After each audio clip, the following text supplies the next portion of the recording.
ठीक है। हम लोग देख रहे थे high pressure mercury vapour lamp. ठीक है, high pressure mercury vapour lamp. तो सारा का सारा जो काम होगा यहाँ पे इलेक्ट्रिसिटी प्रकाश को पाने का, वो मेन एलिमेंट क्या होगा हमारा? मरकरी होगा। मरकरी मतलब पारा हमारा जो होगा। ठीक है, हमने देखा था कि जितने भी बाकी जो हमने CFL देखा था या फ्लोरोसेंट लैंप देखा था, हमने मरकरी को स्मॉल अमाउंट में यूज करते थे क्योंकि मरकरी से ही एमिशन होता था। ठीक है, तो यहाँ पे क्या है कि मरकरी जो है मेन एलिमेंट के रूप में है, मेन तत्व के रूप में क्या है? मरकरी है। अब मरकरी के क्या क्या है कि मरकरी वेपर फॉर्म में इसको हमें बनाना होगा, मरकरी को वाष्प रूप में करना होगा। तो मरकरी को वेपर फॉर्म में कब होगा? जब इस मरकरी के पास बहुत ज़्यादा हाई टेम्परेचर मिलेगा, near about 600 to 700 degree Celsius. इस टेम्परेचर पे मरकरी हमारा वेपर फॉर्म में होगा। तो अब रही बात टेम्परेचर कैसे बढ़ेगा, इतना टेम्परेचर हम कैसे बढ़ा सकते हैं? ठीक है, तो इन्हीं सब आइडियाज़ को लेकर के हम थोड़ा सा इसकी वर्किंग को डिस्कस करते हैं।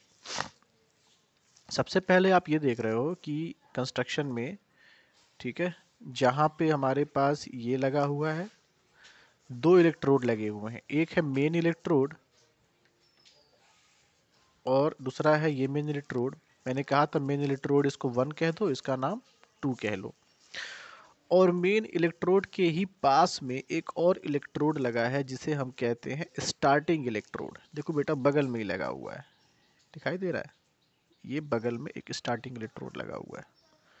ठीक है, और इस स्टार्टिंग इलेक्ट्रोड के साथ एक रजिस्टर लगा हुआ है, एक रेजिस्टेंस लगा हुआ है। इस फिगर से क्लियर नहीं हो तो एक फिगर और दिखाता हूँ। देखो क्या था, ये सप्लाई है हमारी, ओके, पैरेलल में कैपेसिटर लगा है। कैपेसिटर का इस्तेमाल क्यों करते हैं? कैपेसिटर का मैंने बताया था, जहीं भी कैपेसिटर लगेगा आपका उसको बोलोगे पावर फैक्टर को करेक्ट करने के लिए, पावर फैक्टर को इम्प्रूव करने के लिए कैपेसिटर का इस्तेमाल किया जाता है। पावर फैक्टर इम्प्रूवमेंट वही बेटा cos फाई वाला जो था, मैंने बताया था ना, cos फाई, एक दिन cos फाई को वैल्यू को इम्प्रूव करते हैं, एक लेक्चर लिया था। तो उसके लिए हम किसका यूज करते हैं?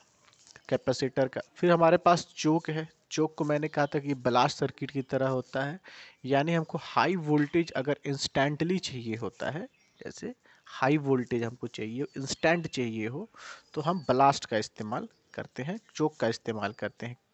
याद करो मैंने एक सर्किट बताया था स्विच वाला, जिसमें हम देख रहे थे स्विच को जब क्लोज करते थे या स्विच को जब हम ओपन करते थे, ये वाली सर्किट याद है? तो इसका जो यहाँ पे जो वोल्टेज होता था वो धीरे धीरे निगेटिव में बढ़ता जाता था, तो सर्किट का ओवरऑल वोल्टेज जो है वो बढ़ रहा था। मैंने 220 वोल्ट सप्लाई की थी, यहाँ पे 500 वोल्ट आया हुआ था, ऐसे कुछ आया हुआ था, 300 या 500 वोल्ट आया हुआ था। दैट इज, तो ये ब्लास्ट सर्किट का यूज होता है, इंस्टेंट वोल्टेज हमको प्रोवाइड करना। अगर क्लास में रहे होगे उस समय तो याद होगा, ठीक है, नहीं तो फिर मुझे ना कहना कि सर ये हवा में चल रहा है। हवा में इसलिए चल रहा है क्योंकि मैंने ब्लास्ट सर्किट कैसे काम करता है, चोक मैंने यहाँ तक बताया हुआ है, पावर फैक्टर इम्प्रूवमेंट कैसे होता है मैंने ये भी बताया हुआ है, तो थोड़ी सी तुम्हारी जिम्मेदारी बनती है।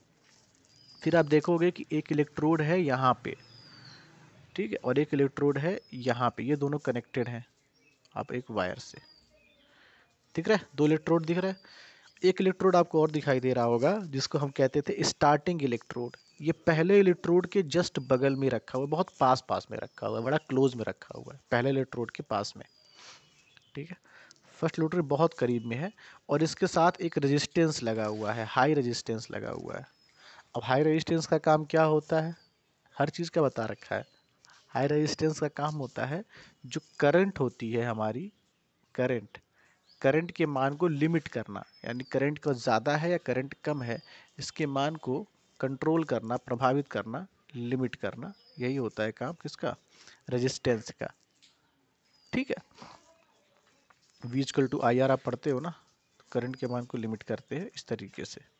खैर, तो अब क्या है, अब क्या है कि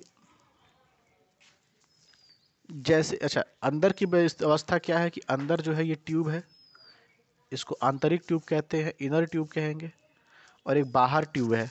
ठीक है, तो बाहर ट्यूब है उसको आउटर ट्यूब कहेंगे, अंदर जो ट्यूब है उसको इनर ट्यूब कहेंगे। दो ट्यूब लगाया था, क्यों लगाया था, रीज़न बताया था कि जो हीट का डिसिपिएशन होता है, जैसे मान लो मरकरी है हमारी अंदर है, या फिर हमारे अंदर कोई इसके अंदर एक और गैस होती है नियॉन, एक इनर्ट गैस है, प्लस मरकरी होती है, ये दो गैसेज होती हैं अंदर के ट्यूब में। तो बाहर के टेम्परेचर की वजह से कोई इस पे इम्पैक्ट ना हो, बाहर का जो सराउंडिंग का टेम्परेचर है, ठीक है। और दूसरी चीज़ कि इसके अंदर इतना हीट डेवलप होगा, इतना ज़्यादा हीट डेवलप होगा, मैंने बताया ना 700 या 600 डिग्री सेल्सियस का टेम्परेचर डेवलप होगा। तो ये टेम्परेचर बाहर की तरफ से डिसिपिएट ना हो, क्योंकि आप मान लो कहीं इस बल्ब को लगाते हो और इसके आसपास 400-500 वोल्ट का 400-500 डिग्री सेल्सियस का अगर हीट प्रोड्यूस हो रहा है, तो वो जहाँ भी इस बल्ब को लगाओगे वहाँ बहुत ज़्यादा गर्मी होगी ना, बहुत ज़्यादा हीट प्रोड्यूस होगा। तो इस हीट को हमको अंदर तक सीमित रखना है, इस ट्यूब के अंदर सीमित रखना है, बाहर इस हीट को हम ना जाने दें, बाहर डिसिपिएट ना होने दें। ठीक है, अब इजीली जैसे पहले जो लाल जो पुराना बल्ब था जो हम यूज करते थे, इनकैंडेसेंट लैम्प, जो नॉर्मल लैंप होता है, देखते हो ना जब आधा एक घंटे चला लेते हो तो उसको छूने में भी गर्म होता है, बहुत हीट हो जाता है। लेकिन वहीं पे आप बाकी जो बल्ब देखते हो उसको आराम से आप पकड़ लेते हो, बहुत ज़्यादा हीट नहीं होता है। ठीक है, तो ये अगर 600 डिग्री सेल्सियस है तो कितना ज़्यादा हीट हो जाएगा, इसको आप आसपास जो है इन्वायरमेंट है बहुत ज़्यादा हीट हो जाएगा, बहुत ज़्यादा गर्म हो जाएगा। तो हम क्या करते हैं कि इसका हीट बाहर डिसिपिएट ना करे, तो हम आउटर ट्यूब बनाते हैं, यही आउटर ट्यूब लगाते हैं, और आउटर ट्यूब और इनर ट्यूब के बीच में हम लोग एक गैस भर देते हैं जिसे कहते हैं नाइट्रोजन। अब ये सब देखो तुम्हें लिखना पड़ेगा, ठीक है। तो मैंने पहले ही कहा था कि अगर क्लास करो कुछ कुछ बैठ के लिखते रहो, साथ साथ में कुछ नोट करते रहो, ठीक है। तो नाइट्रोजन जो है यहाँ पे फील्ड होता है। नाइट्रोजन क्या करता है कि जो इंसुलेशन का काम करता है, अंदर के ट्यूब की गर्मी यानी जो हीट है वो बाहरी ट्यूब के बीच में ही रह जाती है, आइसोलेट हो जाता है, बाहर की तरह मतलब इन्वायरमेंट में डिसिपिएट नहीं होता है, हीट डिसिपिएट नहीं होता है, समझ रहे हो ना, हीट डिसिपिएट नहीं होता है, ये काम होता है। चलो, इसके बाद जैसे ही हम इसको सप्लाई देते हैं बेटा, ठीक है, वर्किंग क्या है, जैसे सप्लाई देते हैं तो स्टार्टिंग इलेक्ट्रोड हमारा क्या है ना, यहाँ पे स्टार्टिंग इलेक्ट्रोड में हाई करंट फ्लो करती है, ठीक है। और स्टार्टिंग इलेक्ट्रोड जब हाई करंट फ्लो होगी, यानी कि जब हम एक वर्ड का इस्तेमाल करते हैं, शायद आप इलेक्ट्रिकल वाले जब सब्जेक्ट TDEP पढ़ रहे हो, आप पढ़ोगे और आगे, तो उसमें एक सब्जेक्ट आएगा वोल्टेज ग्रेडियंट या पोटेंशियल ग्रेडियंट। मैं यहाँ अभी बहुत ज़्यादा नहीं बताऊँगा क्योंकि सब्जेक्ट लंबा खींच जाएगा। वोल्टेज ग्रेडियंट यानी पोटेंशियल ग्रेडियंट, बस इतना समझ लो कि जब voltage with respect to distance change होता है उसे कहते हैं वोल्टेज ग्रेडियंट। जैसे कहते हो ना टेम्परेचर के रिस्पेक्ट में चेंज होता है, जैसे कहते हैं चाल जो होता है हमारा, चाल बराबर दूरी बटा समय, चाल बराबर दूरी बटा समय, दूरी मान लो d है, समय t है, यही तो लिखते हो, फिजिक्स में पढ़ते हो ना, velocity equal to distance upon time. तो विद रिस्पेक्ट टू टाइम कोई चीज़ चेंज होती है तो हम कहते हैं कि स्थान जो चेंज होता है उसको हम शब्द का इस्तेमाल करते हैं दर का, with respect to time change होता है। लेकिन अगर कोई quantity with respect to time change ना हो, समझ रहे हो, विद रिस्पेक्ट टू डिस्टेंस में चेंज हो, तो हम ग्रेडियंट वर्ड का इस्तेमाल करते हैं। आप लोगों ने पढ़ा होगा इस चीज़ को, ग्रेडियंट के बारे में।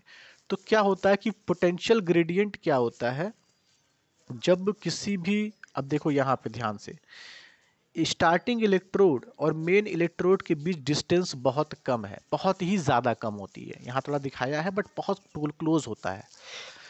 तो जो वोल्टेज यहाँ प्रोवाइड हो रहा है और जो डिस्टेंस प्रोवाइड हो रहा है, वहाँ डिस्टेंस x है, ठीक है, इसका मान बहुत ज़्यादा हो जाता है, वोल्टेज यानी कि पोटेंशियल ग्रेडियंट का मान बहुत हाई हो जाता है, क्योंकि जो वोल्टेज हम प्रोवाइड कर रहे हैं वो इन दोनों के बीच जो वोल्टेज बहुत कम है, तो अब क्या होगा, पोटेंशियल ग्रेडियंट का मान बहुत हाई हो जाएगा। ठीक है ना भाई, डीएस का मान कम होगा तो जी का मान हाई होगा, सिंपल सी बात है। जब वोल्टेज ग्रेडियंट का मान हाई होता है, यानी पोटेंशियल, एक तरह से मोटा मोटा समझो कि पोटेंशियल का मान हाई हो गया, तो क्या होगा कि जो इसके बीच की जो गैसेज हैं यहाँ पे, या यहाँ पे क्या होगा, ये आयोनाइज होने लगेंगी। किसके किसके, मेन इलेक्ट्रोड और स्टार्टिंग इलेक्ट्रोड के बीच में जो गैसेज हैं वो आयोनाइज होने लगेंगी। जब वो आयोनाइज होने लगेंगी तो एक स्पार्क डेवलप होगा। स्पार्क जानते हो ना, स्पार्क, चिंगारी, एक स्पार्क डेवलप होगा।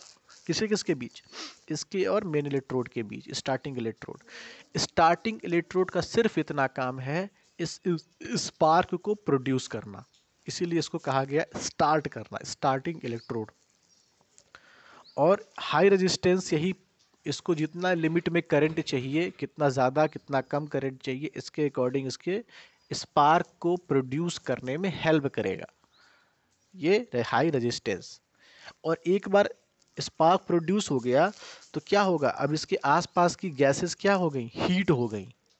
आसपास क्या हो गया, गैसेस जो हैं वो हीट होना शुरू होंगी। ठीक है, ऐसे ही यहाँ भी क्या होगा, यहाँ पे जो इसके अंदर नियॉन भरा हुआ है, नियॉन भी क्या होगा, आयोनाइज होगा। धीरे धीरे धीरे धीरे क्या होगा, ये जो पूरी की पूरी गैस है यहाँ पे, ये क्या होगा, इनका आयोनाइजेशन स्टार्ट हो जाएगा धीरे धीरे, सारी गैसेस का पूरे ट्यूब में धीरे धीरे होगा। और इनका आपस में कोलिजन होने लगेगा। कोलिजन जानते हो ना, टकराव, दो पार्टिकल आपस में टकराएंगे, 2 4 10 आपस में खूब लड़ेंगे भिड़ेंगे, तो कोलिजन शुरू होगा। क्योंकि इनकी जो मोशन है, जो इसके अंदर नियॉन गैस है, इसका जो मोशन है वो बहुत ज़्यादा बढ़ जाएगा, गति बहुत ज़्यादा बढ़ जाएगी। आपस में क्या होगा, कोलिजन होना शुरू होगा। और प्लस में आयंस जो है वो मूव कर ही रहे हैं स्पीड के साथ, तो धीरे धीरे इस ट्यूब का टेम्परेचर बहुत ज़्यादा बढ़ने लगता है स्पार्क की वजह से, कोलिजन की वजह से। ठीक है, और लगभग लगभग वही 600 डिग्री सेल्सियस के आसपास पहुंच जाता है। ठीक है, और जब एक बार इतना टेम्परेचर इसके अंदर प्रोड्यूस हो जाता है तो क्या होगा, फिर मरकरी जो है वेपर फॉर्म में आ जाएगी। मरकरी जो इसके अंदर पड़ी हुई थी गैसियस फॉर्म में, वेपर फॉर्म में आ जाएगी, यानी कि वाष्प रूप में आ जाएगी। और इस सब में मरकरी वेपर फॉर्म में आ जाएगी तो पूरा का पूरा यहाँ पे क्या होगा, मरकरी जो है का जो पूरा का पूरा यहाँ पे वेपराइज फॉर्म में स्टेब्लिश हो जाएगी मरकरी। और हमको बाहर से जो प्रकाश होता है वो हमको मिलने लगेगा, यानी जो वही लाइट जो है ना, हमको बाहर जो है वो प्रकाश के रूप में दिखाई देने लगेगी। बात समझ रहे हो? तो यही पूरा कॉन्सेप्ट होता है high pressure mercury vapour lamp का। ठीक है, तो आई थिंक क्लियर हो गया होगा। कोई दिक्कत है तो बताओ।